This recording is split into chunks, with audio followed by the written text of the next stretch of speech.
Praise the lord. నిజమైన స్వరం. August 4, 2024 Holi Prayer home సంఘం వారి అనుదిన వాగ్దాన పరిచర్య.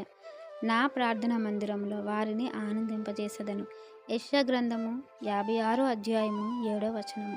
ప్రియమైన దేవుని వర్లరా, దేవుని ప్రార్థన మందిరంలో మనల్ని దేవుడు ఆనందింప చేయాలని అనుకుంటున్నారు.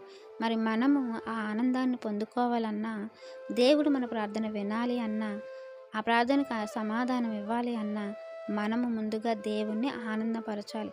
దేవుని మనం ఎప్పుడు ఆనందపరుస్తామంటే దేవుని మనం ప్రేమించినప్పుడు. దేవుని ప్రేమించే మనము దేవుని మాటకి విలువిస్తాము.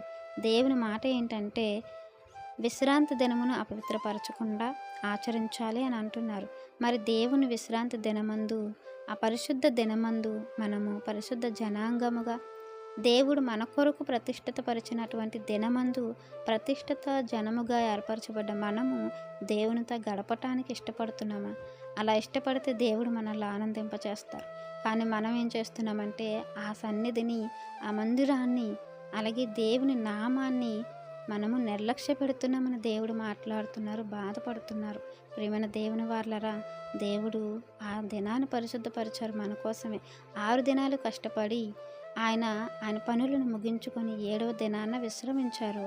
ఆ విశ్రాంతి దినాన్ని మన కొరకు ఇచ్చి మనము ఆయన కలిసి గడపాలన్న ఉద్దేశంతో దేవుడు మందిరమును మహిమతో నింపారు. ఆ మహిమ గలన మందిరంలో మనమందరినీ దేవుని సముఖమందు దేవునితో గడపాలని, దేవునికి పరిచర్య చెయ్యాలని, అంటే పాటల ద్వారా, ఆరాధన ద్వారా దేవుని స్తుతిస్తూ, కీర్తిస్తూ, ఆరాధిస్తూ, దేవుని మహిమపరిచి, దేవుని సంతోషపరిచి, దేవుడు మనకి ఇవ్వవలసినటువంటి ఆనందాన్ని మనం అనుభవించాలని, దేవునికి మరి మనము ఎల్లప్పుడూ దగ్గరగా ఉండాలని ఈ వాగ్దానం మనందరి జీవితంలో దేవుడు ఫలింప చేయాలని ఆశపడుతున్న వారు దైవజనులు బ్రదర్ పి. నెహెమ్యా గారు.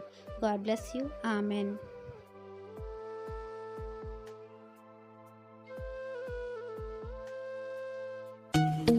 Hi friends, Holy Prayer Home Gajuwaka సంఘం వారు మాట్లాడిన విలువైన దేవుని సందేశములను మీరు వినటానికి మా యొక్క యూట్యూబ్ ఛానల్ హోలీ ప్రేయర్ హోమ్ను సబ్స్క్రైబ్ చేసుకొని పక్కనున్న బెల్ ఐకాన్ క్లిక్ చేయగలరు.